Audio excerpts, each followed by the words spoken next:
उसे समझ लेना चाहिए सहस्त्रार क्या चीज है। किसी भी अभी तक किसी भी शास्त्रों में सहस्त्रार के बारे में विशद रूप से कुछ भी वर्णित नहीं। इसकी यह वजह नहीं है कि लोग बात जानते नहीं होंगे, लेकिन पूरी तरह से सहस्त्रार खुला नहीं था तब तक, इसलिए उसके बारे में बहुत कुछ किसी ने लिखा नहीं। सहस्त्रार माने जैसे यह कली है, इसी प्रकार हमारे ब्रेन को अगर एक कमल का फूल समझे तो उसके अंदर परतन परत जैसी ये पंखुड़ियां हैं, उसी प्रकार एक एक अलग अलग स्तर बना हुआ है, और ये स्तर एक ही उससे बना नहीं। आप जानते हैं कि दो मैटर अपने, व्हाइट मैटर ग्रे मैटर, दो चीज होती है। जैसे आप इसमें भी देख सकते हैं कि दो हैं,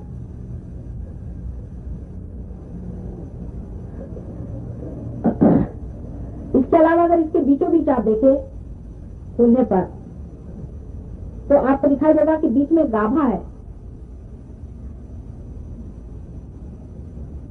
और उसके अंदर हजारों छोटे छोटे पराग हैं।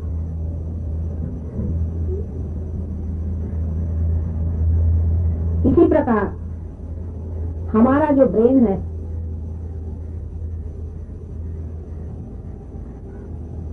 ये भी मेद से बना है, फैट से बना है, लेकिन उसकी परतें हैं। अगर आप उसका क्रॉस सेक्शन करें, क्रॉस सेक्शन यानी यहां से ऐसे क्रॉस सेक्शन करें तो, और उसको अगर आप स्टडी करें तो आपको आश्चर्य होगा कि उसके अंदर ये एक एक परत आपको दिखाई देती, जैसे कि कमल के पुष्प को, कमल की पंखुड़ियां जैसे वैसे दिखाई देता है एकदम। लेकिन डॉक्टरों का कभी कविता से संबंध नहीं रहा तो वो इस तरह का कंपैरिजन नहीं सोचते। डॉक्टर लोग कविता के दुश्मनी होते हैं अधिक, इसलिए ये चीज उनकी दिखाई नहीं देती। पर परमात्मा तो सम्यक है, इंटीग्रेटेड है, वो काव्यमय भी है और क्रिएटिव भी है।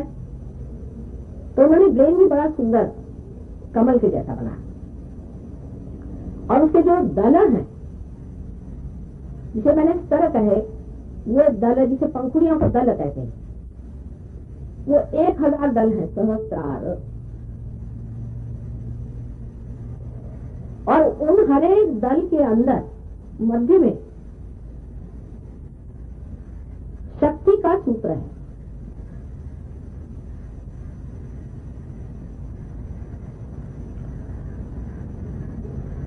बीचों बीच नीचे उसके गाभा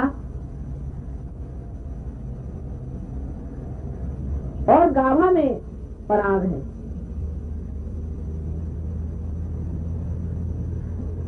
सहस्त्र दल जब बंद हो जाते हैं तो जो बीच में जगह आ जाती है वो खाली जगह है, वो जगह खाली है। लेकिन चित्त इतना नहीं हिलाती, जरा शांति से और रुमाल गिर गया तो उसे क्या बात करते हो, मैं आपके सब खोल रही हूँ ना, अब सहस्त्र दल खोल रही हूँ आपके, मैं उस वक्त बोल भी रही हूँ, ये मेरी संकल्प शक्ति से मैं कर रही हूँ ना अभी मेहनत जरा। तो आप इस वक्त में इधर उधर की चीजें करना चाहिए, फट से उसके इधर आंख नहीं मारे, आंख स्टेडी रखो, बस इतना जरूर सहयोग में करना पड़ता है। और नहीं तो आंख बंद कर दीजिए, अगर आपका चित्त जाता हो आंख बंद कर। अच्छा, अब इसके बीचों भी जो गाभा है, उस गाभा के अंदर मैंने समझ लीजिए कि नीचे में तो एक जैसे कोई पलंग बिछा हो गोल सा, और उसके ऊपर जो जगह है वो खाली जगह है। इस जगह को डॉक्टर लोग लिम्बिक एरिया कहते हैं, लिम्बिक एरिया।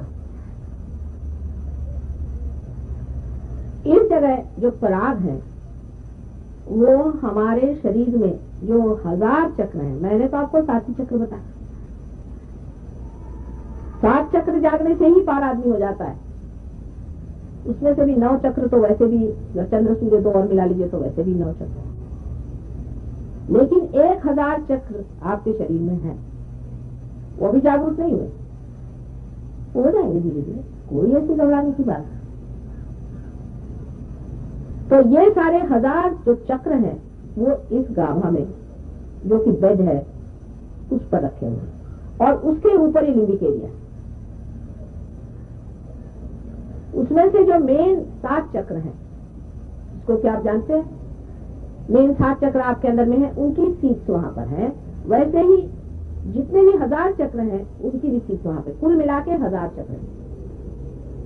उसमें से जो 7 चक्र हैं वो मुख्य हम मानते हैं, उसके फिर सब प्लेक्सस हैं, पर काफी वो लंबी चौड़ी बात होगी। अब देखिए कि कैसे चक्र बने हैं 7 हमारे अंदर, यहाँ से दिखाया जाए, बाहर उसका कहाँ ये आता है वो देखना चाहिए। ये तो आप जानते हैं, पीछे से ले तो पहले ये जो है एक ये आज्ञा चक्र है, ये तो आप जानते हैं। अच्छा, इसके पीछे में यहाँ पर मूलाधार 2 हो गए, तीसरे पीछे में यहाँ पर स्वादिष्ठान चक्र, उसके ऊपर में नाभि चक्र है, उसके ऊपर में हृदय चक्र है, यहाँ पर कृष्ण का चक्र है। यहाँ उंगली रखने से भी आप उस चक्र को कंट्रोल कर सकते हैं, अगर आप पार अच्छे से हो गए तो। ये सीट है, ये कृष्ण का चक्र है। इसीलिए मैं जब आपसे कहती हूँ बाल ऊपर करिए, क्योंकि कभी कभी साइड के ये जो 2 चक्र हैं यहाँ पर मैंने बताए थे, जो कि अहंकार और प्रत्यहंकार को संभाले हुए हैं, जहाँ पर बुद्ध और महावीर का स्थान है, ये भी और 2 चक्र हैं, तो 7 और 2 9 हो गए। ये हृदय चक्र है, ये हृदय का स्थान है। यहाँ जिस आदमी का हृदय कमजोर हो जाता है उसका रियलाइजेशन भी जरा सा कमजोर रहता है और उसको प्लावित कर सकते हैं। तो इस प्रकार सहस्त्रार का जो गाभा माने जो बेड है,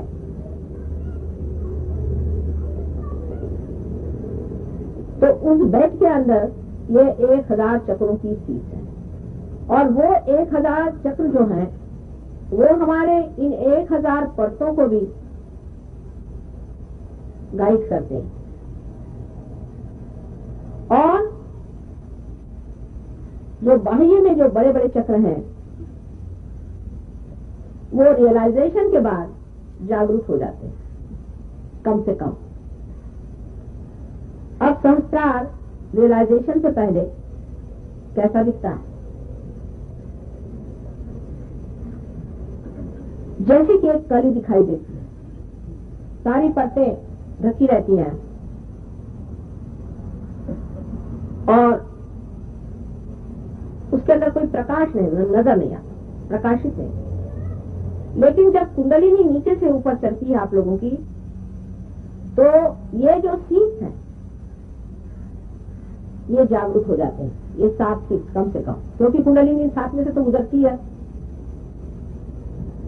तो ये जो 7 सीट जब जागरूक हो जाते हैं और उसके कारण जो पराग है ये भी थोड़ी से लाइट पाते हैं, तो सहस्त्रार ऐसा दिखता है जैसे कि 1000, जैसे कि मोमबत्तियां हो और उसके अंदर में उसका सूत्र हो मोमबत्ती का, लेकिन मोमबत्ती जली हुई ना हो, समझ लीजिए। इसी तरह से परतों में से एक अगर मोमबत्ती की निकली हुई है और वो जली हुई नहीं है तो कुछ नहीं दिखाई देगा।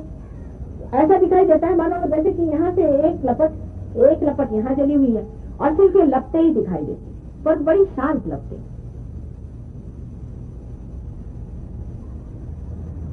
बाइबल में कहा है, I will appear before you like tongues of flame. तो उस तरह से लपकती हुई जीवंत ऐसी लपकती, बड़ी सुंदर और अनेक रंगों की होती है, विशेषकर 7 मेन रंगों की होती है। और सहस्त्रार इस तरह से खुलता है और इस तरह से खुल जाता है, और कुंडलिनी उनके बीच में से निकल करके और ऊपर जाके इसे यहाँ पर आपके घर जब कभी कोई लोग आते हैं जिनके बाल कम होते हैं तो आप देख सकते हैं कि पहले नाभि में यहाँ छेद होता है, क्योंकि नाभि से उठती है ना कुंडलिनी, उसके आगे इधर छेद होता है, फिर इधर होता है, फिर तालू में आता है, और तालु में एकदम से ऐसा डिप्रेशन हो जाता है। और जो रियलाइज सोल होते हैं उनके यहाँ डिप्रेशन रहता है, जैसे बच्चों की तालु होती है, उसको बनाए रखना चाहिए। वो मैं बताऊंगी बाद में कि कैसे बनाना है। इस प्रकार सहस्त्रार जागरूक होते हैं। अब आगे की बात बहुत सामान्य की है। मनुष्य में उसका हृदय एक तरफ है, उसका ब्रेन दूसरी तरफ है, उसका लिवर तीसरी तरफ है। मनुष्य का इन तीनों चीजों पर कंट्रोल नहीं,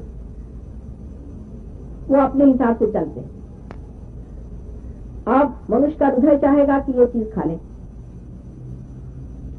तो ब्रेन कहेगा कि मत खा, इससे तकलीफ हो जाएगी। और खाने के बाद लीवर कहेगा कि बेकार की चीज खाली, उसको उठा के फेंक देगा।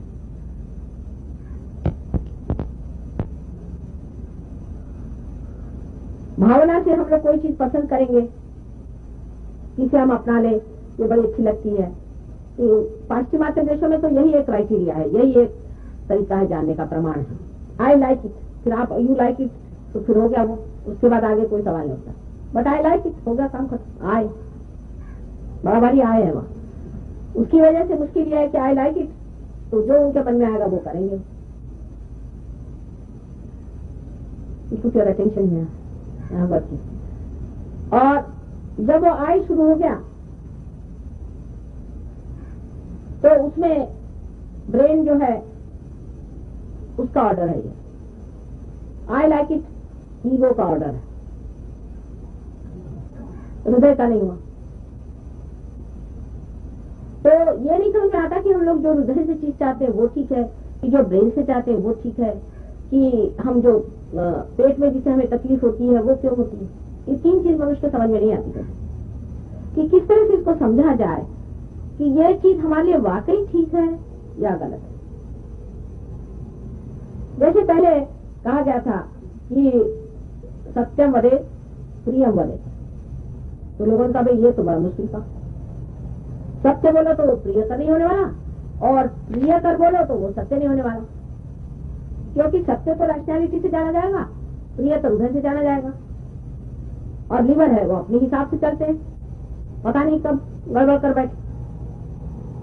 तो बीच की चीज कृष्ण ने कही, उन्होंने कहा कि सत्यम वदे हितम वदे प्रियम वदे। क्या आप हितकारी और मंगलमय चीज अगर आप कहें जो कल्याणकारी चीज है,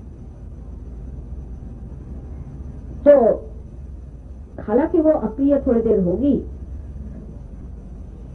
लेकिन अप्रिय होने से भी बाद में प्रिय भी हो जाएगी।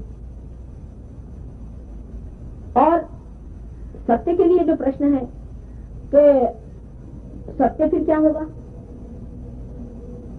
समझ लीजिए एक आदमी मर्डर करने आ रहा है किसी, और जिसको मर्डर करा वो आके आपके पीछे छिप गया, और उन्होंने कहा कि वो बताइए कहाँ आदमी जिसे मर्डर कर रहे थे। अब सत्य तो यह है कि आप जानते हैं कि वो पीछे छिपा है, क्या उसे बता देना सत्य।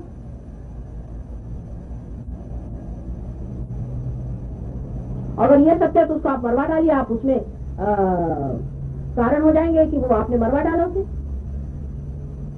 तो फिर सत्य क्या हुआ। ये उधेड़ बुन है।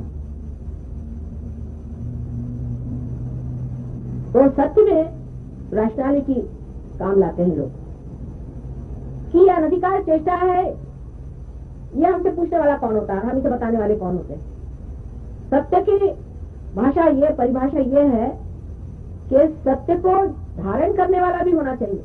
नहीं तो ईसा मसीह ने कहा है कि why are you casting pearls before swine. ईसा मसीह जैसे आदमी ने कहा, जो कि बहुत ही क्षमाशील थे, क्षमा के अवतरण थे।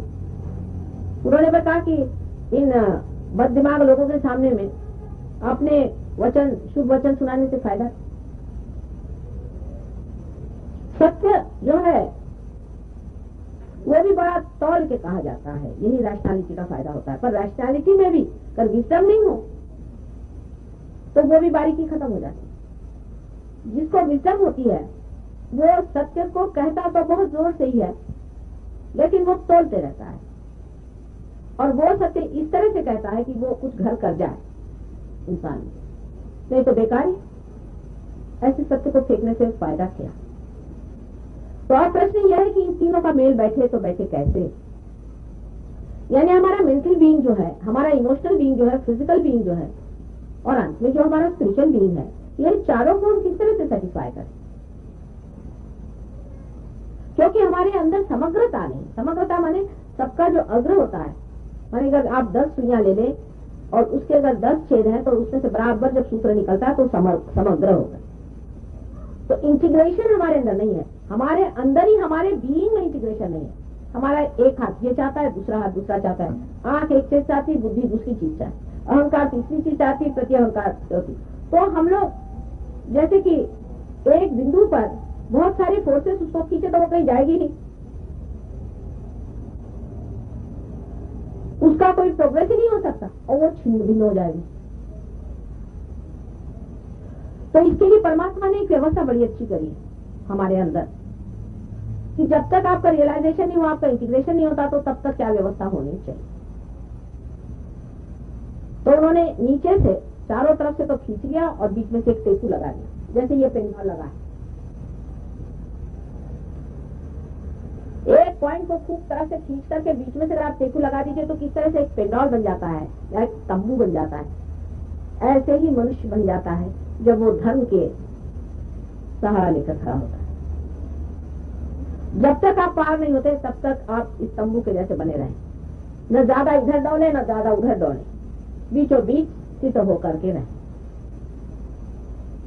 और जब आपका जागरण कुंडलिनी का होता है तब बहुत ही आसान हो जाता है, क्योंकि न तो आप इधर गए न उधर की हवा में डोले हुए हैं।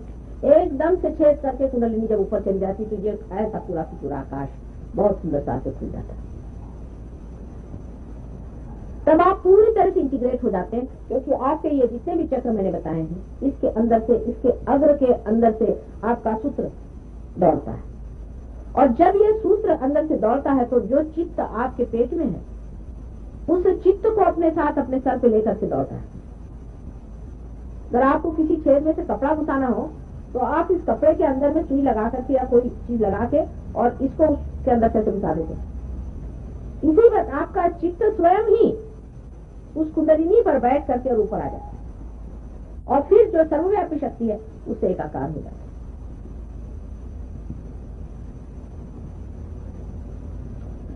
सहस्त्रार में जब कुंडलिनी आती है तब वो 7 ही चक्रों में एकाग्र करती है।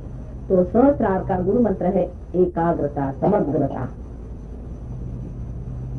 समग्रता, इंटीग्रेशन। सहस्त्रार का जो अवतरण है उसका काम है सर्वधर्मों का इंटीग्रेशन करना, सर्व सत्यों का इंटीग्रेशन करना, सर्व हृदयों का इंटीग्रेशन करना, सबके हृदयों का इंटीग्रेशन करना। पहले तो आपको अपने अंदर इंटीग्रेट करा दिया, उसके बाद हरेक के हृदय का इंटीग्रेशन करा, सबके बुद्धि का इंटीग्रेशन करा और सबके नाभि का भी इंटीग्रेशन करा। इसके लिए आप अगर सोचें कि आप ऐसी सुइयां ले लीजिए जो कि इस तरह रखी हुई है, आप समग्र करने के लिए इन सुइयों को बराबर बीचों बीच लाना पड़ेगा कि उनके जो छेद हैं सब एक साथ आ जाए। तो इधर उधर रहेंगे तो जब अंदर से सूत्र जाएगा तो कुंडलिनी नहीं चल पाएगी। तो कुछ प्रैक्टिकल चीज है, आप समझना चाहें। जैसे ये आग्रह मैंने आपको दिखाई दीजिए, अब ये अगर एक के ऊपर एक ठीक हो इसमें से सीधे सीधे चली जाएगी कुंडलिनी। तो ये खींचे हुए हो तो ये जगह बच जाएगी कुंडलिनी, हालांकि थोड़ी सी खिसक भी जाए ऊपर में तो भी ये चक्र में कमजोरी है, तो फिर वो दशक से नीचे आ जाएगी।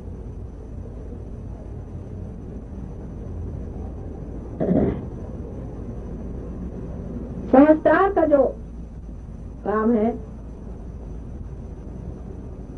वो ये है कि जब सहस्त्रार के अधिकारी संसार में आए तो कुंडलिनी को उठा के और सहस्त्रार में समा के यहाँ से छेद दे। ये सहस्त्रार का काम है। एक ये बंध है, खास करके बंध है। जैसे कि मैंने कहा कि राजयोग के सारे ही बंध पहले घटित होते हैं कुंडलिनी के चढ़ने में, करने नहीं पड़ते 100 बार समझ लीजिए। राजयोग किया नहीं जा सकता, ये घटित होता है अंदर अपने। हठ योग भी किया नहीं जाता, वो भी घटित होता है अंदर।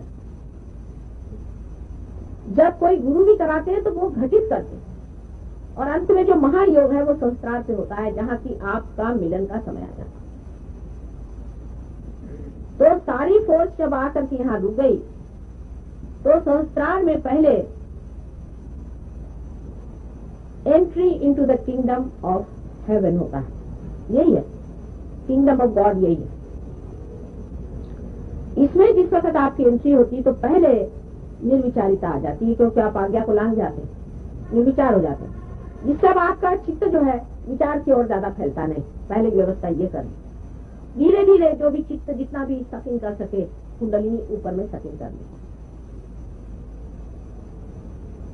जब कुंडलिनी ने उसको ऊपर खींच लिया, शोषित कर लिया, जितना भी हो सका उतना ऊपर आ गया चित्त आपका, फिर वो आपकी मूर्धा जो है, जिसको कि कहना चाहिए कि ब्रेन के नीचे का हिस्सा,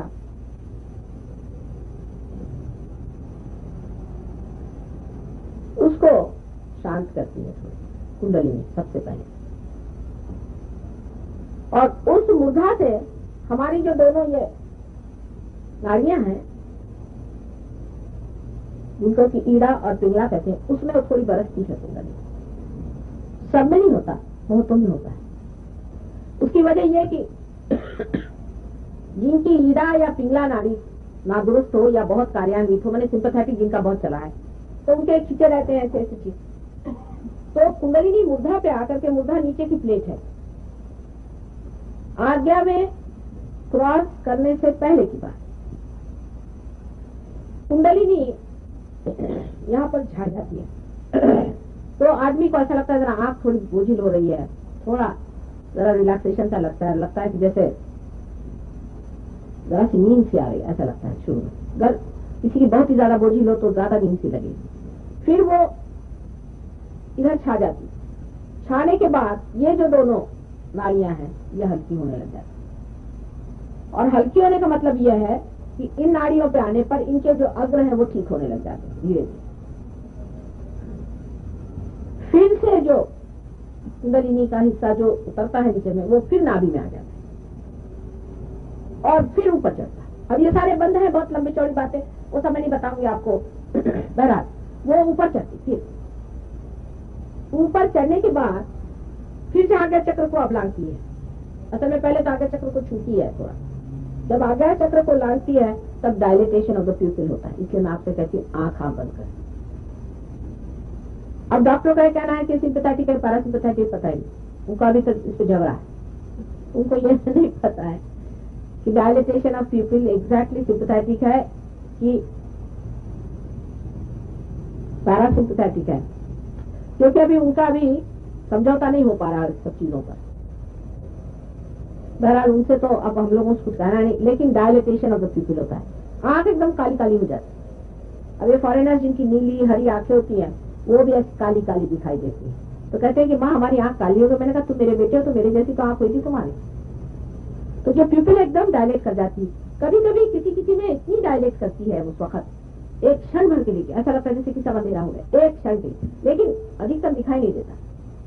किसी किसी को होता है, उसको घबराने कोई बात नहीं, एक क्षण के लिए होता है। एक लेडी हमारे पास लेडी डॉक्टर थी, उनको मैं रियलाइजेशन दे रही थी, उनका पूरा नहीं हो पाया, तो उनका मैं जा रही मोटर में जाते जाते उनको ऐसा लगा कि जैसे अंधेरा हो रहा है, तो गाड़ी एक तरफ कर दी, थोड़ी देर उनको ऐसा लगा, और उसके बाद उनको एकदम ऐसा लगा जैसे खिल गई हूँ। जाकर वहां से फोन किया, पता नहीं मुझे क्या होगा, मैं तो एकदम खुल गई। तो ऐसा मुझे रास्ते में हुआ था, माँ वो क्यों? तो मैंने कहा कि डायलिटेशन ऑफ द प्यूपिल हो गया था तुम्हारा, और आंखें इसीलिए मैं कहती थी बंद कर दीजिए। तो कुंडलिनी बेचारी रुकती है, वो इतना सोचती है, वो जानती है सब कुछ, इनकी आंख खुली है तो अभी जरा रुक के खुली तो इनके एकदम से आंख हो जाएगा तो घबरा न जाए। बहुत संभाल के, बहुत नाजुक, धीरे धीरे गजगामिनी जैसे उठती है, धीरे धीरे धीरे धीरे आपकी आंख ठीक से देखते देखते, और फिर तो संस्कार में इसका बंद पड़ जाता है जब कुंडलिनी आ जाती है। इसमें मैंने आपसे पता नहीं बताया कि नहीं बताया कि कुंडलिनी चीज जो है वो जैसे कोई रस्सी होती है ना, उसमें बहुत से बल होते हैं, उस प्रकार अनेक बल से बनी होती है। तो पहले तो एक दो बल ही कि जो बिल्कुल ही पियर्स कर जाए, बिल्कुल अंतरतम, मतलब बिल्कुल जिसे ब्रह्म नाड़ी कहते हैं। ये जो सुषुम्ना नाड़ी में है इसकी बराबर बीच में ब्रह्म नाड़ी है। अब इतना लंबा चौड़ा मैंने बताया नहीं सब बारी, उसके अंदर से निकालते हैं, उसके बगैर तो कोई इलाज नहीं। बहुत ही सूक्ष्म चीज है। उसके अंदर से कुंडलिनी को पहले निकाल करके और उसके एक ही दो बल ऊपर चढ़ते हैं और चढ़ करके और यहाँ पे चित्त को ढकेलते हैं, चित्त को यहाँ ढकेल के रखते हैं। तो वो घटना होने की वजह से आपका बाहर से चित्त हट जाता है और यहाँ पर जो सहस्त्रार है उसको ये प्लावित करते हैं, उसको जागरूक करते हैं। उसके जागृति की वजह से चक्र भी धीरे धीरे सब जागरूक होने लगते हैं। क्योंकि यहाँ सीट है, जैसे हमारी इंडिया की सीट दिल्ली में है, आपको कोई काम करवाना दिल्ली में आना पड़ता है, चाहे मद्रास में भी काम करवाना। उसी प्रकार इसकी सीट क्योंकि यहाँ आना पड़ता है, तो जब वो यहाँ आप आ जाते हैं तो यहाँ से ऑर्डर चला गया कि हाँ भाई जागरूक हो जाओ, तो आपके चक्र जागरूक होते हैं, उसके अंदर की देवी जागरूक हो जाती है। किसी में बहुत जल्दी होता है, किसी में देरी से होता है, किसी में बहुत ही देरी में होता है, किसी में एक एक महीना भी लग सकता है, होता है। ये तो उसको मेरा कोई दोष नहीं। उसके बाद आपका सहस्त्रार खुल जाता है, तो वो भी तभी खुलता है जब आपके अंदर संचित इतना चित्त हो जाए। इसीलिए मैं कहती हूँ कि आंख इधर उधर मत घुमाइए, क्योंकि आंख के कारण आपका जो चित्त है उधर उधर विचलित होता है। अगर आप मेरे और देखते रहे तो मेरे अंदर से वो बढ़ रही आवाज आ रही है, चैतन्य आ रहा है ना, आपके आंखों से भी चैतन्य जाता है और उससे आपके बड़ी चीजों है शांत होते हैं।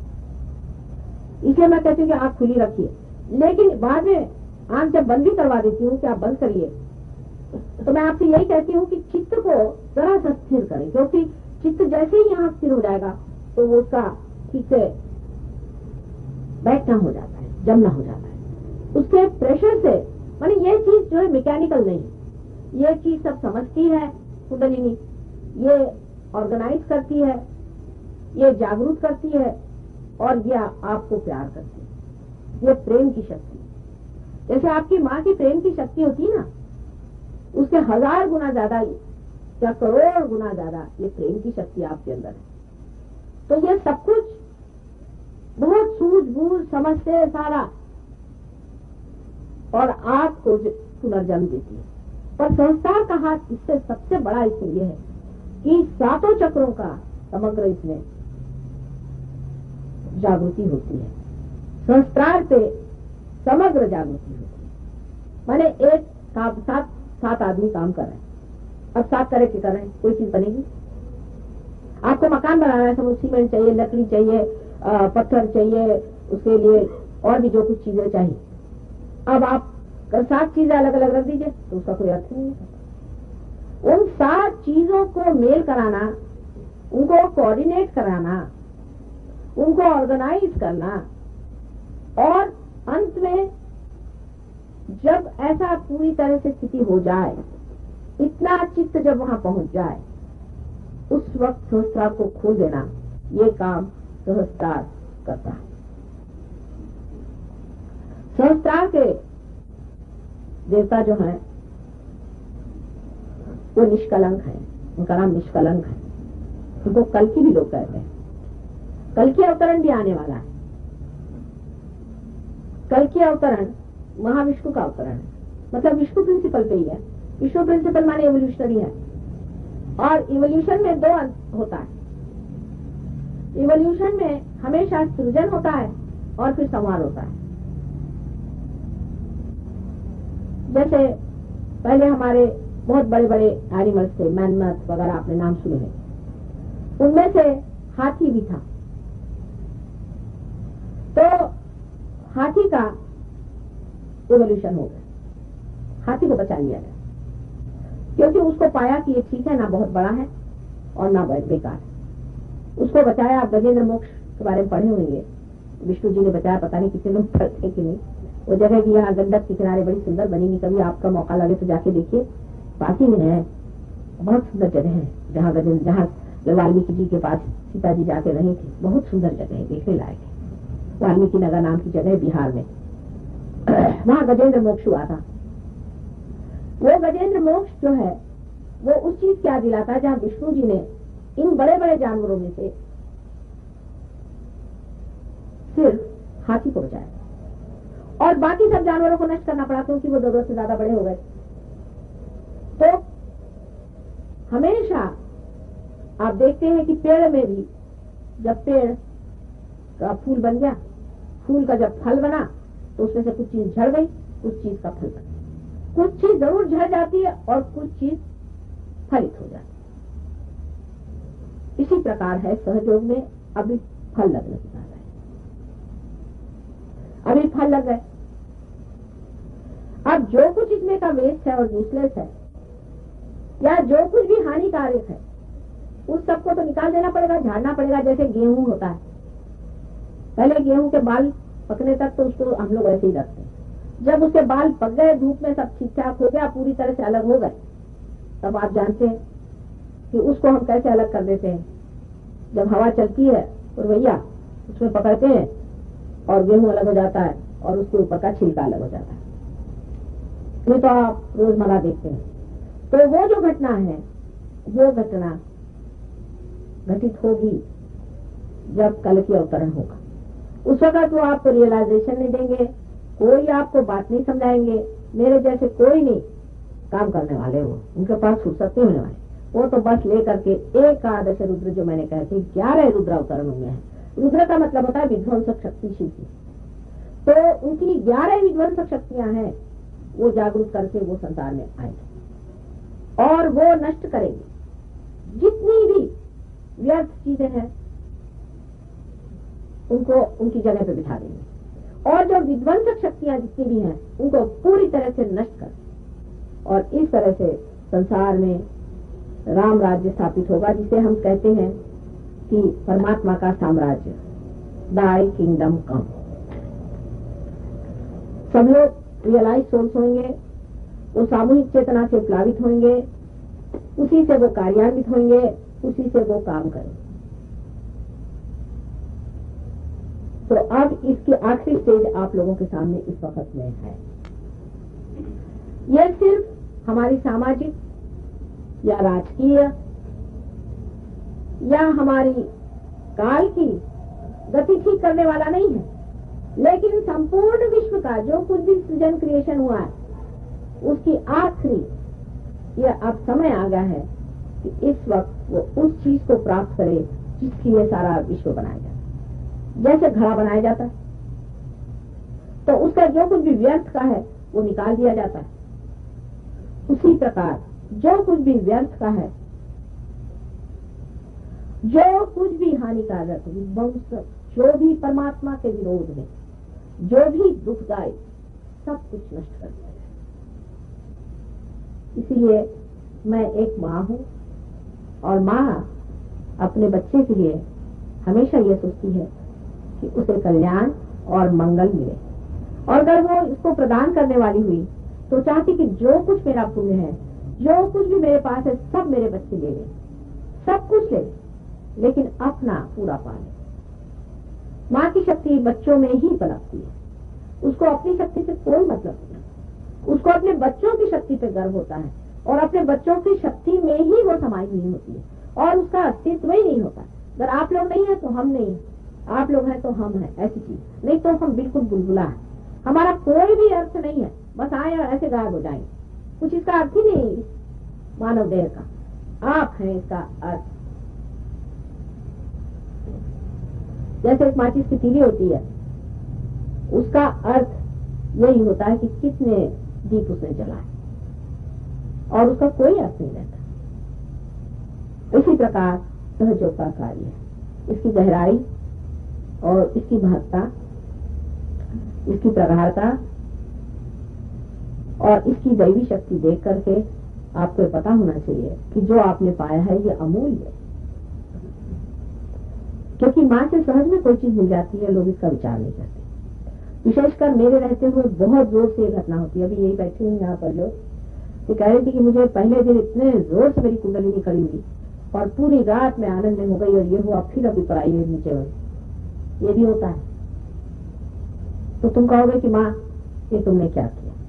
तो अपनी संकल्प शक्ति से हमने अपनी ही कुंडलिनी पर आपको बिठा करके, अपने हृदय में आपको जन्म देके और आपके संस्कार से हमने आपको असल में पूरा जन्म दिया है। जैसे कि माँ अपने ओठ में बच्चे को पनपाती है और उसके बाद उसे जन्म देती है, उसी प्रकार सहस्त्रार से आपको जन्म दिया हुआ है। और इतनी सर्वव्यापी घटना है कि फोटो पर भी घटित होती है। आश्चर्य की बात है कि हमारे फोटो में भी इतने वाइब्रेशंस हैं। आश्चर्य की बात तो है, और ये साइंस का मैं बड़ा उपकार मानती हूँ।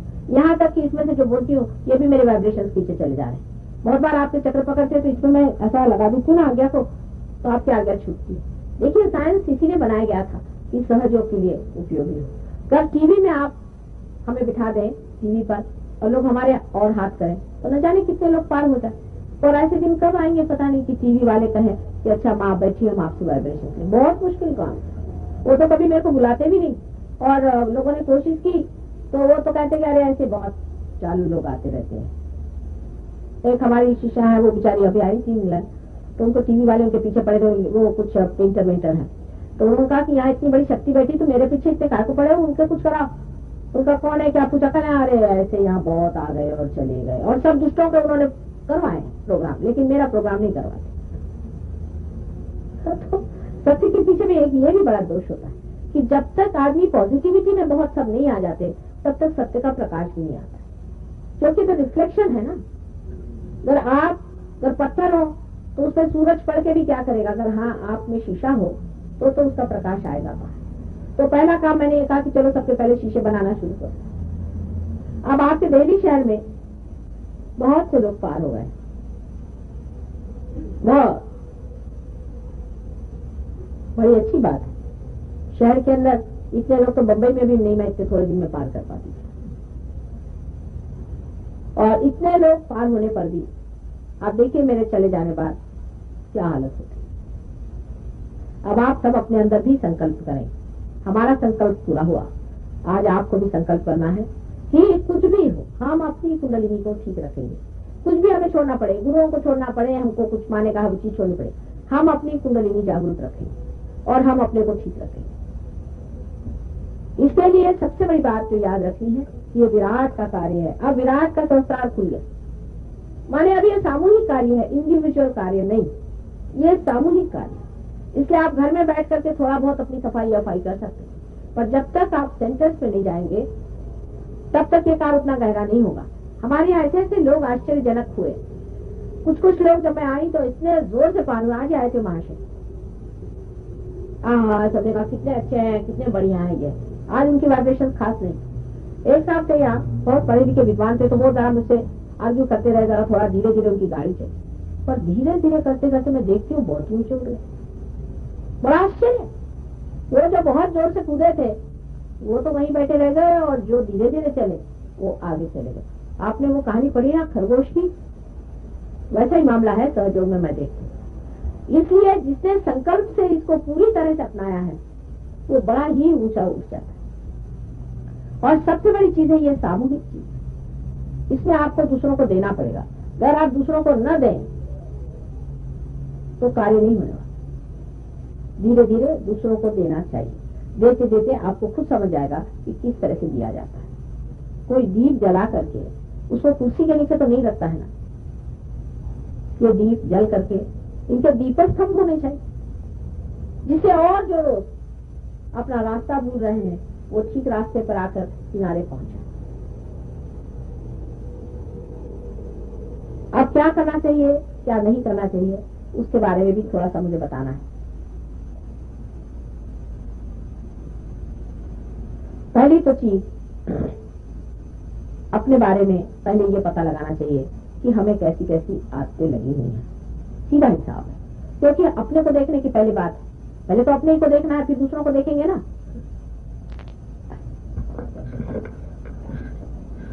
तो पहले ये देखना है कि हमारे अंदर कौन सी खामी है, कौन सी खराबी।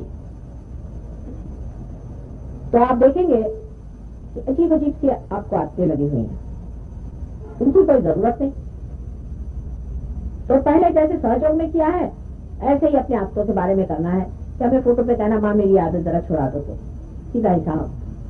पहले तो हमारी संकल्प इस्तेमाल कर, उससे और अपने और चित्त रखें। ऐसे ऐसे लोग हमने देखे हैं, बड़े बड़े शराबी। सिंगापुर में एक साहब थे, वो बहुत ज्यादा सिगरेट पीते, बहुत ज्यादा, फिर सारी अंदर से सारा सीना जो था चल गया था सिगरेट। तो जब वो मेरे सामने ध्यान में आए तो इतने उसके अंदर से सिगरेट निकली, सिगरेट की बदबू लगे। फिर उसके अंदर सुगंध आने लगी। अब उनका यह हाल होगा कि वो जब भी सिगरेट पीने की कोशिश करते थे तो उनको सुगंध आती थी, तो उनका चित्त थक जाता था। तो याद रखना चाहिए कि ये आदतें इसलिए आपको लगी हैं कि आप अपने को फेस नहीं कर पाते, आप अपने को देख नहीं पाते, इसलिए आदत लगे। जैसे आदमी बैठा हुआ है, अब 5 मिनट शांति से बैठा, तो उसको लगा अब हुआ मेरे को अपने को देखना पड़ रहा है, तो फौरन उसे सिगरेट की किसी तरह से अपना मन हटाओ। 4 दोस्त आए, अब 4 दोस्त से बात करने में सबसे अच्छा आपस में आदान प्रदान हो, खूब अच्छे से हंसी खुशी रहो। तो ये लगा कि अब आपस में जब पास में बैठे तो फिर से आपस में देखना दाखना हो गया, आपस में आदान प्रदान होगा, तो बेहतर है सिगरेट जला लो, शराब वराब ले लो तो गायब हो जाओ यहाँ। इसको हम कहते हैं कि रण छोड़ के भागना, पलायनवाद है।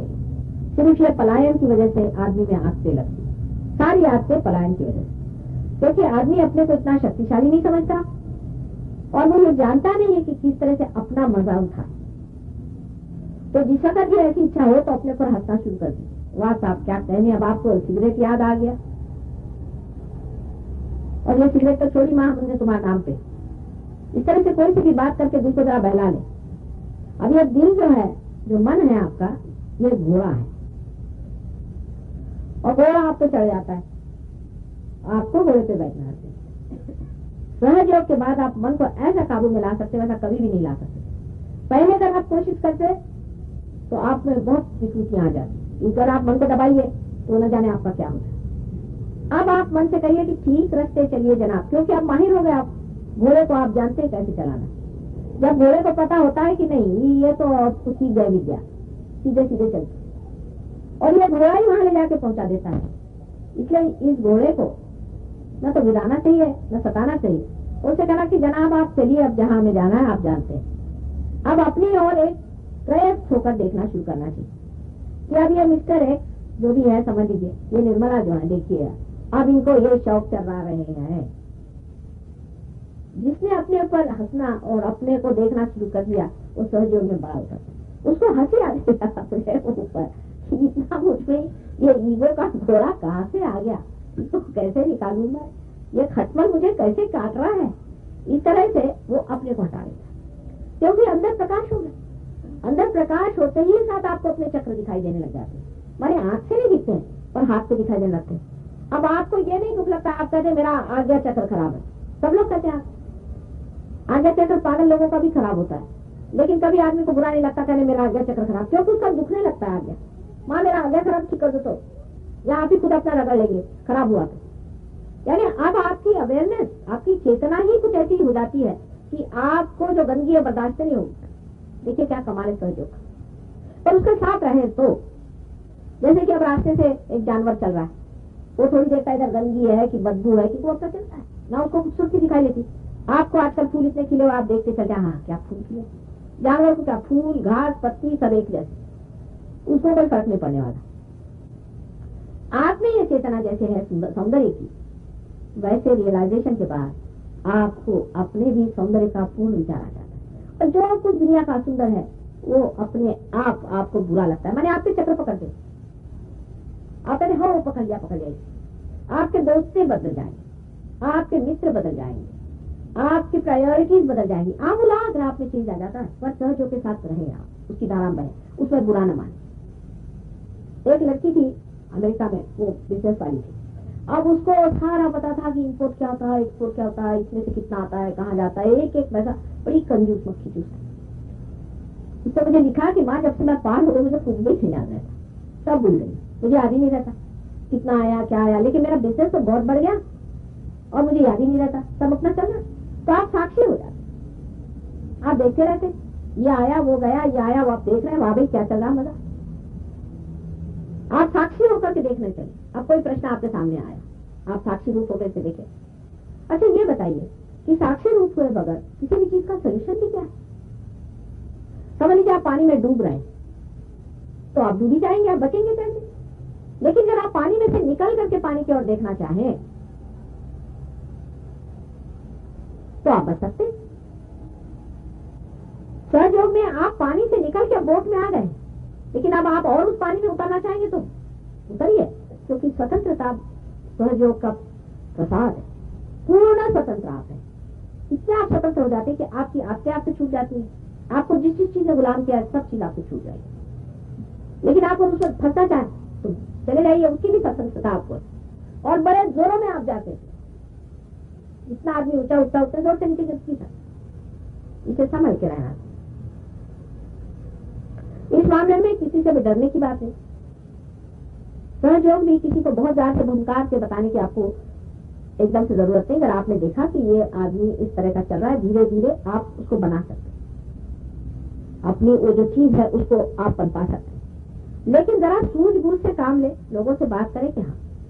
अब एक बात सिर्फ कर आप हमेशा याद रखें कि हाँ, हमारे अंदर हाथ में ठंडी हवा आई थी, ये निर्विवाद, इसमें कोई शंका नहीं। और इसका वर्णन आदि शंकराचार्य ने भी किया हुआ है, सबने किया है। आपको बाइबल में पढ़ना हो तो मैंने आपको बताया कि जॉन के रेवलेशन में है, होली घोस्ट के अंदर से जो कूल ब्रिज आती है उसका वर्णन सारे बाइबल में किया हुआ, और हमारी सभी किताबों में चैतन्य लहरियों पर लिखा हुआ है, कोई नई बात नहीं। ये बात आप भूलना नहीं, ये एक महान सत्य है। अब ये सूक्ष्म चीज है तो इसको खो देना कितनी गलत बात होगी, इसको आप समझिए, इसको खोना नहीं चाहिए। अब मेरे जाने के बाद बहुत लोगों में ऐसा होगा कि कुंडलिनी फिर जा करके उस जगह जाएगी जहां आपकी कमजोरियां, समझ लिया आपको लिवर ट्रबल है तो कुंडलिनी उतरेगी लिवर में जाएगी, कोई हल नहीं। आप जो सेंटर में लोग हैं काफी होशियार, उनसे जाके पूछे कि हमें ऐसा हो रहा है, क्या करें, वो बता देंगे। आप किस तरह के वाइब्रेशन लीजिए, अपने को प्लावित करें। आपको घर छोड़ने की जरूरत नहीं है, कोई आपको कोई चीज छोड़ने की जरूरत नहीं। हर एक चीज का जो तत्व है उसको करने की जरूरत है। धर्म भी कोई छोड़ने की जरूरत है, आप किसी भी धर्म के उसी धर्म के। हालांकि रियलाइजेशन के बाद आप धर्मातीत हो जाते, आपकी कोई धर्म ही नहीं रह जाता। जब आप मोहम्मद साहब को भी मानते, नानक साहब को भी मानते, जब आप हजरत अली को भी मानते और फातिमा बी को मानते और सीता जी को भी मानते, जब ईसा मसीह को भी आप मानते, गणेश जी को भी मानते, तो ये छोटे छोटे धर्म के कप्पों में आप कैसे बैठ सकते? आप धर्मातीत हो, धर्म से परे उतर, गुणातीत हो जाते। गुण माने तीन, तमोगुण, रजोगुण, सत्वगुण, तीन गुण होते हैं। तमोगुण जो होता है उससे मनुष्य अपने पिछली चीजों के बारे में सोचते रहता है। तमोगुण से आदमी निद्रा में बहुत ज्यादा सोता है, बहुत नींद करता है। रजोगुण से आप बहुत ओवर एक्टिव होते हैं, ओवर एक्टिविटी। रजोगुण के प्रॉब्लम जो है वो वेस्ट में अब यहाँ शुरू हो गए, काफी यहाँ पर भी शुरू हो गए रजोगुण के प्रॉब्लम। और सत्वगुण का प्रॉब्लम यह है कि धर्म एक तरफ रुचि हो जाती है और आदमी जो है अपने रजोगुण और तमोगुण से जरा घबराता है। ये सत्वगुण का प्रॉब्लम है। अगर एक आंगी सत्वगुण पे आदमी आ जाए तो सत्वगुण बैलेंसिंग होने की वजह से ठीक रहता है, पर इन तीनों से आप पार हो जाते हैं, आपकी किसी चीज की फिक्र नहीं रहती आपको। अब ऐसा नहीं होता है कि सवेरे उठ करके अगर 9 बजे माँ को नमस्कार नहीं किया तो मेरा काम बिगड़ गया, ऐसा कभी नहीं है सहयोग में। ये आप जान लीजिए, यही मैं कह रही हूँ, धर्म से भी धर्मातीत गुणातीत, कोई जरूर नहीं। माँ तक मामला बस मन जो है वो साफ रखना, नहीं हुआ तो नहीं हुआ, उसकी कौन सी बात है। अब जरूरी है कि वो धैया नहीं छुई तो हो गया, ऐसा माँ का काम थोड़ी होता। हृदय से मानना, जब आपने हृदय से मान लिया तो सबरी के बेर हैं, राम ने खा ली। कौन उन्होंने उसमें धर्म पालन किया था, कौन से बेर जाके धोए थे और कौन से उसे पोछा था, कौन सी उसकी सफाई की थी, पर दे दिया प्रेम से, खा लिया। तो प्रेम में ये सब धर्म के बंधन नहीं होते, लेकिन अपने ही आप मनुष्य में सुंदर सी मर्यादाएं बनती जाती। मजा आता है उसमें घुलने में, क्योंकि उस मर्यादा से ही उसका सुंदर आकार और स्वरूप बनते जाता है अपने आप। सिर्फ चित्त वहां रखना चाहिए। अब सहयोग के बाद बहुत लोग ये भी कहते हैं पानी का सब अपने आप बनता है तो कुछ करने की जरूरत है। मैं दोनों बात छूना इसलिए चाहती हूँ, इस एक्सिस से ढकेलती हूँ तो इधर चले जाते, इधर से ढकेलती तो इधर चले जाते। अभी भी आप धर्मातीत नहीं हुए। पहले अपने धर्म बांधने पर, पहले अपने धर्म बांध लीजिए, उसके बाद आप जब धर्मातीत होंगे, पार होने के बाद आपको 3 दशाओं में से गुजरना पड़ता है। और जैसा है, जो स्थिति होती, जो स्टेट होती है, उसका अपना अपना अधिकार और उसके अपने अपने ब्लेसिंग्स है। जैसे कि समझ लीजिए अब हम किसी जगह जा करके मुखिया हो गए तो उसका अधिकार है, फिर मुखिया से हम उससे सरपंच हो गए तो उसका अधिकार है, फिर समझ लीजिए हम मिनिस्टर हो, उनका अधिकार है, प्राइम मिनिस्टर हो गए तो उनका अधिकार है। उसी प्रकार अपनी जो जो स्थिति होती है उसी के अनुसार हमें परमात्मा के साम्राज्य से अधिकार आते जाते हैं।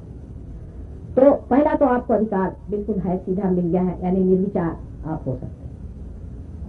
निर्विचार समाधि आना, अभी पार नहीं हुए, सिर्फ निर्विचार समाधि, मैंने कुंडलिनी जागृति के बाद निर्विचार समाधि अगर आ गई, इतनी ही से चीज पर आप किसी की भी तंदुरुस्ती ठीक कर सकते हैं, कोई सी भी बीमारी आप ठीक कर सकते हैं, शारीरिक मैंने आरोग्य आप दे सकते हैं, मैंने शरीर के आप आराम दे सकते हो, इतनी सी चीज।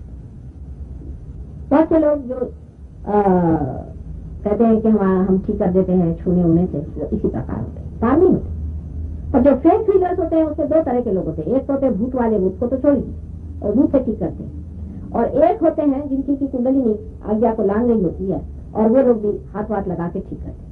कोई कोई पार भी होते हैं और वो भी ठीक करते हैं। हमारे लंदन में एक साथ थे, वो पार थे और वो सबको ठीक करते थे। बाद में मेरे पास आने पर उनको पता हुआ सब बात का, लेकिन वो थे पार। तो कोई लोग पार हो सकते हैं, कोई लोग कुंडलिनी उनकी आज्ञा से ऊपर लाएंगे। अब आपकी अगर आज्ञा से ऊपर कुंडलिनी है तो आप किसी की भी बीमारी ठीक कर सकते हैं। हाथ रखिए, एक हाथ फोटो पे रखिए और एक हाथ उस पे रखिए और जरा फोटो से नमस्कार करके और आप उनकी बीमारी ठीक कर सकते हैं। सोचिए, रोग निवारण। अब जब कुंडलिनी लांग गई, अगर आपकी कुंडलिनी छेदा, आप कुंडलिनी जागृत कर सकते हैं। आप जितने भी लोग पार हो गए आप कुंडलिनी जागृत कर सकते हैं और थोड़ी देर बाद उनको पार भी कर सकते हैं। देखिए, अभी सिर्फ निर्विचार में आपको इतना मिल गया और जैसे ही आप पार हो गए आपको ये वरदान मिल गया, चाहे आपके चक्र पकड़े हों लेकिन आप दूसरे की कुंडलिनी बिल्कुल निर्मल रूप से जागृत कर देंगे, वो छूने वाली नहीं उसको। आपके चक्र चाहे पकड़े, उसके चक्र पे असर नहीं है। देखिए, कमाल है सहयोग। अब यहाँ जितने सहयोगी बैठे हैं वो इस बात की दाद दें, उनके कुछ चक्र पकड़े रहे, लेकिन जब वो जागृति देते हैं तो जागृति पूर्णतया निर्मल होती है। आश्चर्य की बात, लेकिन है।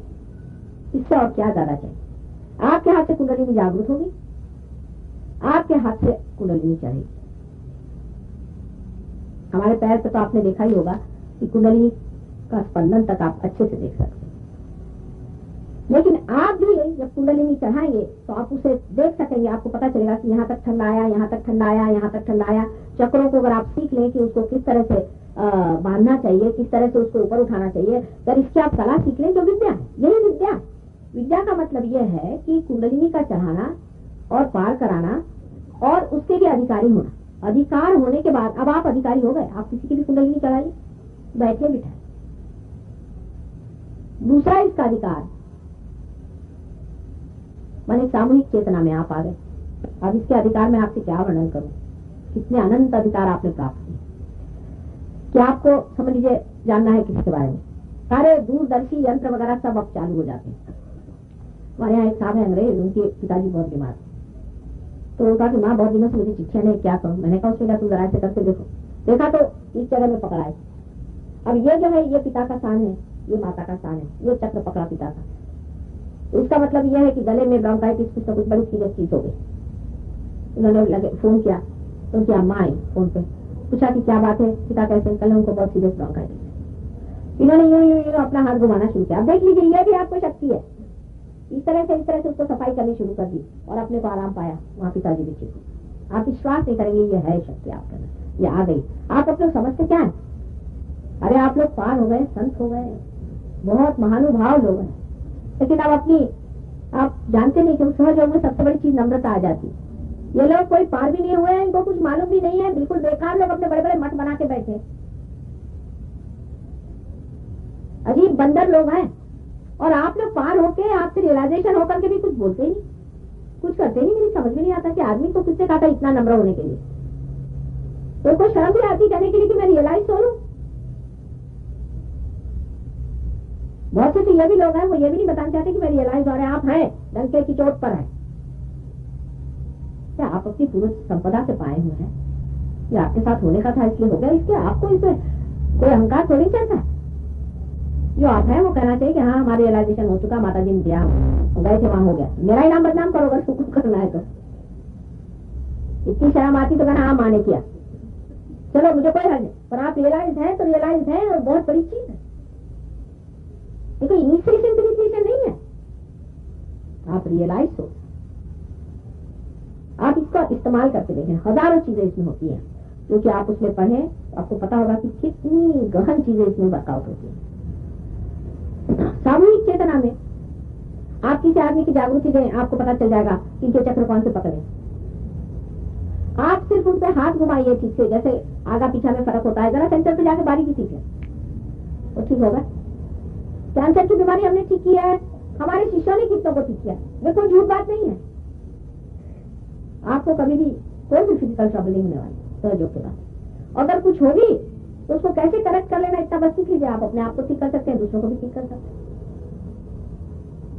मैंने ये तो ऐसी चीज है कि सारा भंडार आपका खुल गया, लेकिन आप अगर उसको इस्तेमाल ही नहीं करना चाहें तो मैं क्या कर सकती, थोड़े दिन में फिर ताला पड़ जाएगा। तो इसको आप इस्तेमाल करें और देखें कि आपकी स्वयं की शक्ति कितनी जागरूक है। अब जो गुरु लोग आपको दिखाते हैं सब चमत्कार दुनिया भर के, और उन्होंने आपको तो कोई शक्ति नहीं दी, तो ऐसे गुरु को गुरु मानना ही नहीं चाहिए। आपकी शक्ति जो दे वही गुरु है, जो साहिब से मिलाए वही गुरु माना जाता है। माने जो पार हो गया उसने अगर आपको पार नहीं किया तो उसको गुरु मानने की क्या जरूरत है। इसलिए किसी के सामने भी ये माथा झुकाने की जरूरत नहीं, कभी जरूरत नहीं। हजारों लोगों को झुका दीजिए, आप नहीं झुकाना, आप पार आदमी, आप उनसे ऊंचे हैं। अब ये वाइब्रेशन की अवेयरनेस आपके अंदर आ गई, आपके अंदर से वाइब्रेशन आ रहे हैं। आप इससे जो भी सवाल चाहे पूछें। बहुत से सवाल पूछ करके बहुत से लोग पार हो गए, आप जानते हैं।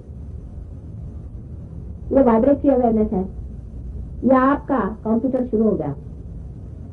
इसी से सब कुछ अब जानना है। जैसे आदमी अपनी मानवता से सब कुछ जानता है, उसी प्रकार रियलाइजेशन के बाद सभी से जानिए। माँ इसमें क्या करें, वाइब्रेशन देखो। शुरू में हो सकता है थोड़ी द्विधा हो जाएगी, थोड़ा कंफ्यूजन हो जाएगा, आप सोचेंगे ये सही नहीं है। इस्तेमाल करने के बाद आपको आश्चर्य होगा कि इतना इफेक्ट आता है इसका। हम लोग तो बैठे बैठे सब प्रेसिडेंट जितने भी प्राइम मिनिस्टर है सबको बंधन देते रहते हैं सुबह शाम तक, ये धंधा होता है। इनको सुबुद्धि आए, इनको सुबुद्धि आए, इनका ठीक हो, ये हो वो हो।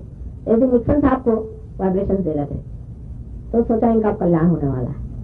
सब लड़कों ने बताया माँ इनके तो सब वाइब्रेशन खराब है। बहुत दिन पहले की बात, उनके कल्याण होने से बहुत दिन पहले की बात सबको पता हुई। आप वाइब्रेशन से अपने घर के लोगों की भी व्यवस्था ठीक कर सकते, पहले अपनी ठीक करना चाहिए। तब अगर कोई गुरु के वजह से घर में कलह होते हैं, झगड़े होते हैं, मेरे तो समझ नहीं आता कि घर इसी घर में अगर गुरु है और उसके घर में कलह और झगड़े बढ़ रहे हैं तो वो गुरु किस काम का है। धीरे धीरे इतना प्रेम उमड़ता है जिससे हम बात भी नहीं करते, उनसे बात करना शुरू कर देते। धीरे धीरे सारी बातें इतनी साफ नजर आने लग जाती है कि आप आश्चर्य करें। अब इस चीज का आप बंधन दें अपने को। जैसे कि एक साहब है, आपके भाई साहब है, बेकार में आपसे नाराज, उनका नाम आप ऐसे लिख लीजिए, पार लो, और इस तरह उनको बंधन दे 7 मरतबा, चाहे माता जी का नाम ले और ऐसे करके उनको छोड़ दीजिए। आप देखिएगा नक्शा बदला नजर आएगा, थोड़े दिन में ठीक हो जाएंगे। क्योंकि ये प्यार के बंधन है, ये प्यार की शक्ति का यूज करना है। ये भी प्यार की शक्ति है जो बताती है, जो सामूहिक चेतना में आपको ले गई है, और जो आपकी सामूहिकता जो है उससे उसने जागरूक कर दिया है। और इसलिए आप सामूहिक जितने भी प्रश्न हैं उनका उत्तर यहाँ पा सकते। लेकिन सिर्फ एक ही अड़चन हर जगह है, उसको भूलना नहीं चाहिए, और इसलिए कभी घबराना भी नहीं चाहिए कि मनुष्य की स्वतंत्रता छीनी नहीं जाएगी कभी भी। कोई अगर राक्षस होना चाहे तो आप उसको भगवान नहीं बना सकते जब तक वो न कहे कि आप मुझे इस रास्ते पर डालें। किसी की भी स्वतंत्रता सहयोग में छीन नहीं सकती। यही एक अड़चन है, और इसके यही अड़चन अगर आदमी हल कर जाए तो काम बन जाए। उसके लिए पहले उनसे बंधन डाल के उनको जरा अपने रास्ते पर ले आए, उनके अग्र इकट्ठे कर लिए। समग्र तो नहीं है, लेकिन अग्र इकट्ठे होते शायद कुंडली चढ़ जाएगी। पर सहस्त्रार तब तक नहीं फिटेगा जब तक दूसरा आदमी ना कहे कि हाँ मुझे पार कराना है। हाँ कुंडलिनी तो चढ़ा लेते हैं, कुंडलिनी तो बहुत चढ़ा लेते हैं, पर कुंडलिनी भी चढ़ाने से आदमी में इच्छा जरूर हो जाती है। धीरे धीरे उसका चित्त जाता है परमात्मा की तरफ, उसकी इच्छा उधर होती है। तो हालांकि आप उसे जबान से नहीं कहिए कुंडलिनी चढ़ाते रहिए, ऐसा करने से भी कुंडलिनी चढ़ जाती है। नाम लिखिए, ऐसे कर दीजिए, कुंडलिनी चढ़ जाएगी, पार शायद न हो, होते नहीं है। उसके लिए परमिशन चाहिए, उनके ज्ञान नहीं होना। क्योंकि पहली मर्तबा आपने ध्यान दिया होगा तो कि आपका जो उत्क्रांति का ये जो ऊंचा कदम है, हायर स्टेप है, ये आपकी चेतना में हुआ पहली मर्तबा, इससे पहले नहीं हुआ। आप मछली से जब कछुए बने आपको पता नहीं था, और कछू से आप और आगे बंदर बने तो पता नहीं था, बंदर से आप इंसान बने आपको पता नहीं था, लेकिन आज इंसान से जब आप मानव आप हो रहे हैं तो आपको पता हो अब क्या नहीं करना चाहिए, क्या करना चाहिए, इसके बारे में मैंने काफी बताया है। बीमारी वगैरह जो कुछ भी है उसके बारे में आप, हमारे यहाँ कुछ डॉक्टर्स भी हैं और वो रियलाइज सोच है, उनसे आप मदद कीजिए। लेकिन एक बात जो हो जाती है अधिकतर मैंने देखा है सहयोग के बाद, कि पहली चीज है लोग अपने जितने भी रिश्तेदार बीमार हैं उनका एक लिस्ट बना लेते हैं। माँ आएगी तो उसको इतने हम बीमार लेके पहुंचे, बिल्कुल कॉमन। बैठे बैठे वो सारे समय ये सोचते जब माँ आएगी तो वो मेरा चाचा का भतीजा वहाँ इंग्लैंड में उसको बुला लूंगा, फलाना दिखाना उसको ये हुआ उसको बुला लूंगा। और ये सबसे खराब चीज है, ये सबके साथ होता है और ये बड़ी हानिकारक चीज है हमारे लिए भी और आपके लिए भी। एक तो जो लोग बीमार हैं, दुखी हैं, परेशान हैं, उनको जब तक आप शक्तिशाली नहीं आप अगर उनके पास जाएंगे तो आप पकड़ लेते हैं उनसे, उनकी बीमारी आपको चिपक जाती, खासकर मेंटली अफेक्टेड लोग, उनसे तो दूर भागिएगा। शुरू में आपका भी पौधा लगाना है, उसको संभालना पड़ता है। अधिकतर सवेरे बंधन दे करके घर से निकले और रात में भी बंधन दे करके पैर धोके सो, कम अज कम हमारे आने तक इसी तरह से बनाए रखे अपने, कुछ टाइम नहीं लगता, एक 15 मिनट में सारा काम रात में हो सकता है। जरा बात कम करिए बात।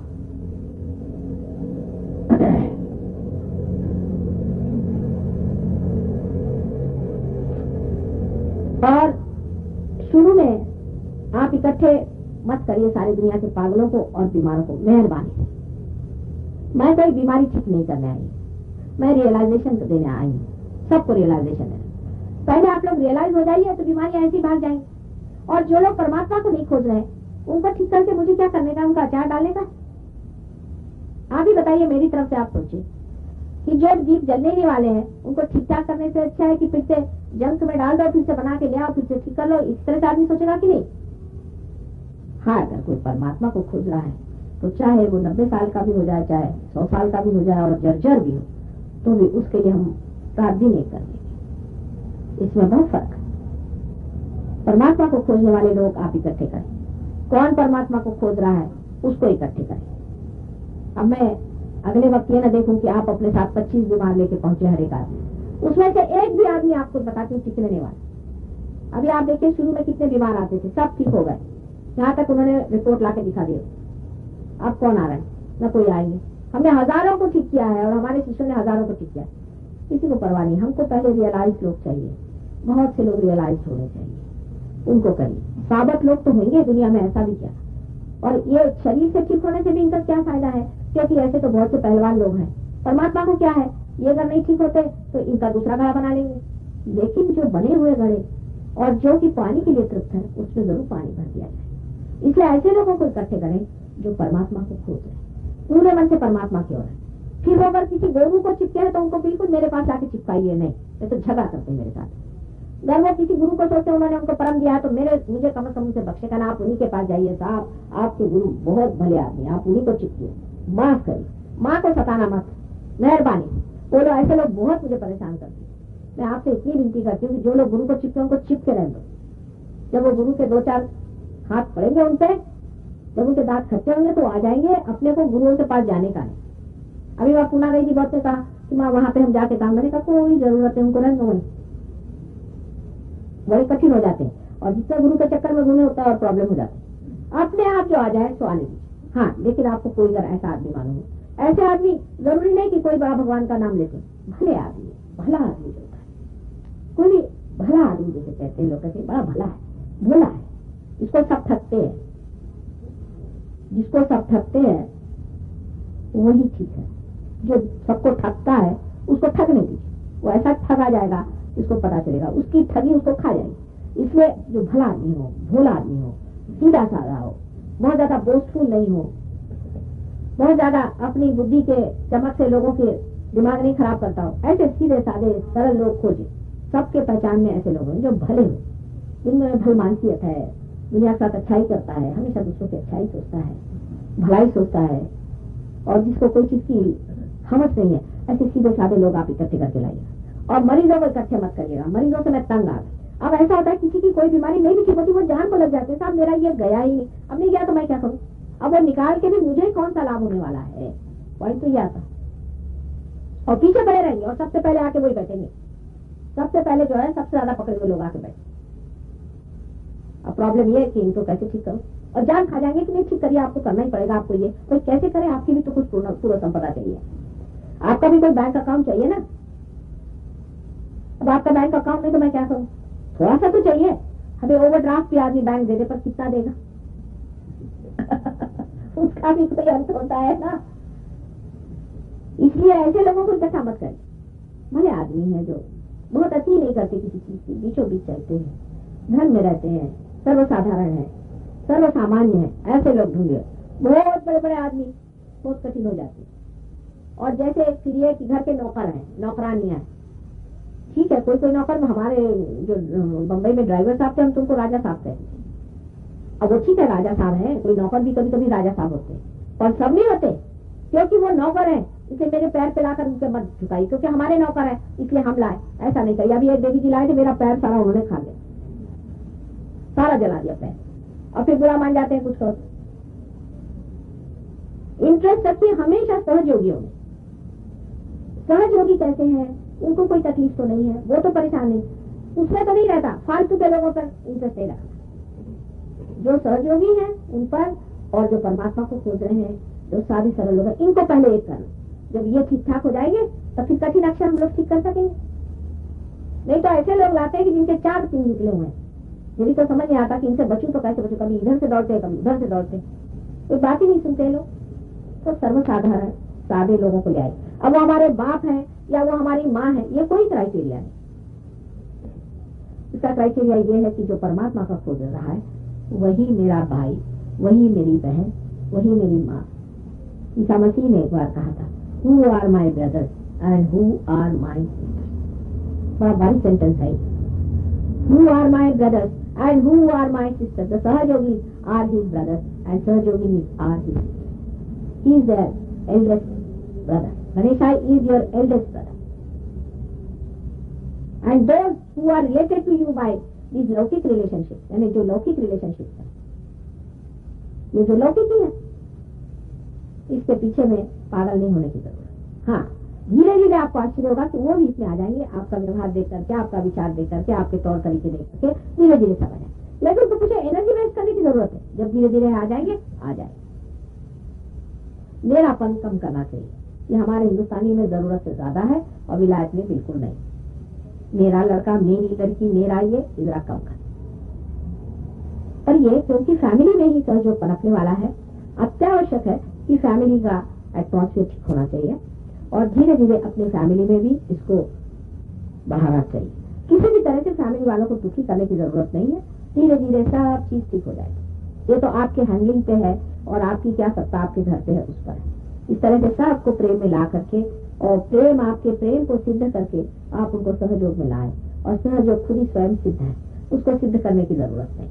उसके वजह से आपके भी चार चांद लगते हैं और आपकी भी सिद्धता होती है। अब आप लोग सिद्ध हो गए हैं, आपको सबको नमस्कार करती हूँ। मैं कल मैं चली जाऊंगी और 28 तारीख को मैं फिर से आने वाली हूँ। आशा है आप लोग सब वहाँ उपस्थित होंगे और जगह वगैरह सबको पता है। और ये किताब आप लोग सब एक एक खरीद लें, क्योंकि एक भाषण में मैं कितना कह सकती हूँ, उस किताब में भी मैंने कितना कहा होगा पता नहीं, लेकिन काफी उसमें चीजें हैं, जरा बारीक बारीक चीजों पर भी विवेचन किया गया और उसको आप देख लें, समझ लें, उससे आपको कुछ हमारे बारे में ज्यादा मालूमात होंगी। क्योंकि जब हम बोलते हैं तो अपने को हम पीछे रख लेते हैं, क्योंकि ये तो माया स्वरूप है और जरा इसको समझने के लिए जरा कठिन काम होता है। तो इसलिए उस किताब से भी आप हमें समझ सकते हैं। आप लोग उस किताब को भी खरीद लें तो अच्छा रहेगा। और कोई प्रश्न वश्न हो थोड़ा बहुत तो बता दें, नहीं तो ध्यान करें। हाँ, बंधन ऐसे आप सेंटर में तो जाएंगे ना, वो भी आएंगे, जरूर जाइएगा। ऐसे ऐसे आप इसको ऐसे करके ऐसे नीचे में डाल, फिर से 10 उठा 2 और ये 3। ये साधारणता उन लोगों को करना चाहिए बंधन जो लोग बहुत काम करते हैं। साधारणता उस प्रकार के लोग जो अतिकर्मी हैं उनके लिए ठीक। इन पे बहुत काम होता है, क्योंकि आपकी लेफ्ट साइड जो है उससे आप उठा के राइट साइड को आप ये कर देते हैं। और नहीं सॉरी, जो लोग ज्यादा काम नहीं करते उनके लिए लेफ्ट साइड को आप उठाते हैं और राइट साइड को उठाते हैं। साधारणतः इस तरह से उन लोगों को करना चाहिए। तो जो आलसी लोग हैं, नींद आ रही जिनको, या ऐसे लोगों से मिल रहे हैं जो नींद आने वाले लोग हैं, आलसी लोग हैं, उनके। अच्छा, दूसरा बंधन जो कि बहुत ज्यादा काम करते हैं और ऐसे आदमी से मिलना जो बहुत काम करता है, तो उस वक्त में आप अपनी राइट साइड को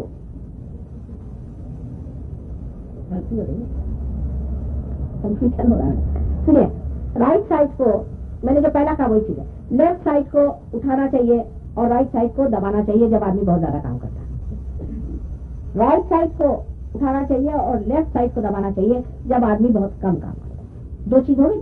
अच्छा, अब साधारणतः तो ऐसा बंधन काफी साधारणतः इस तरह किंतु क्या साधारण तो तीन चीजें मैंने बता दी। एक कि जब आदमी एक साइड में ज्यादा हो, अगर आप याद रखें तो कंफ्यूजन नहीं होगा कि लेफ्ट साइड से आदमी ज्यादा सोता है, आलस में रहता है। जैसे अपना देश है, अपने देश में भी जो ईस्टर्न साइड है वो सोने वाला है और जो वेस्टर्न साइड है वो काम करने वाला है। उसका अगर लेफ्ट साइड को उतार के राइट साइड में डाल दें तो ठीक हो जाएगा। अब आपके अंदर जैसा भी आपका चरित्र हो आप जानते हैं। अगर आप आलसी हैं, आपको लगता है कि थोड़ा काम ज्यादा करना चाहिए, तो लेफ्ट साइड को उठाना। दूसरे आदमी के लिए भी जब बंधन देना है तो उसी तरह से दीजिए। उसको इतना जजमेंट करना है कि ये आदमी आलसी तो नहीं है और या ये आदमी अति करनी तो नहीं है, तो ईगो और सुपर ईगो का बैलेंस हो जाएगा।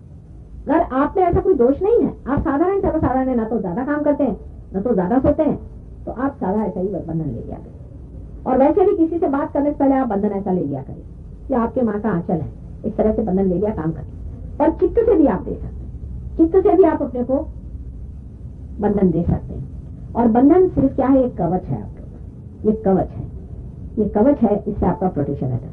आप कोई आदमी है अगर मरीज, उसको अगर दिमागी बीमारी है समझ, तो आपको लेफ्ट साइड से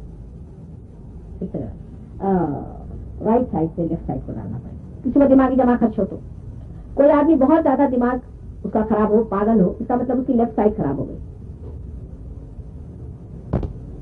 तो लेफ्ट साइड उठाना पड़ेगा, राइट साइड डालें। कोई आदमी अगर बहुत दिमाग से काम करता है या कोई फिजिकली अनफिट हो, तो उसकी राइट साइड उठानी चाहिए, लेफ्ट साइड डालनी चाहिए। समझ गए क्या? घोटाला हो गया ना फिर आप लोग का भी, यही तो माया माती। अच्छा फिर से समझो, एक सीधा हिसाब समझो। लेफ्ट साइड जो है इमोशनल है और राइट साइड जो है मेंटल फिजिकल है। अच्छा, अभी इमोशनल जो प्रॉब्लम हो उसको अगर उठाना हो, समझ लीजिए कोई आदमी अगर दिमाग उसका खराब गया, मतलब वो इमोशनली अपसेट होता है, तभी दिमाग खराब होता है। दिमाग उसका खराब हो जाता है जब वो इमोशनली अपसेट होता है, ये अपोजिट बात होती है। तो उसका आप इमोशन उठाइए और राइट साइड को डाल दीजिए। और अगर वो फिजिकली अपसेट है तो उसका फिजिकल साइड उठाइए, उसको लेफ्ट साइड को डालिए। एक जनरल प्रिंसिपल है, फिर उसकी बारीक बारीक चीजें आप सीख सकते हैं। पर साधारण आपका जो है बंधन इस तरह से या इस तरह से भी होता है। अगर बड़ा ही लंबा लेना हो तो दोनों तरफ इस तरह से 7 मर्तबा करने से बंधन होता है। असल में मैंने कभी अपने को बंधन नहीं जाए कि मुझे आता नहीं, अच्छी बात तो ये है, इसी में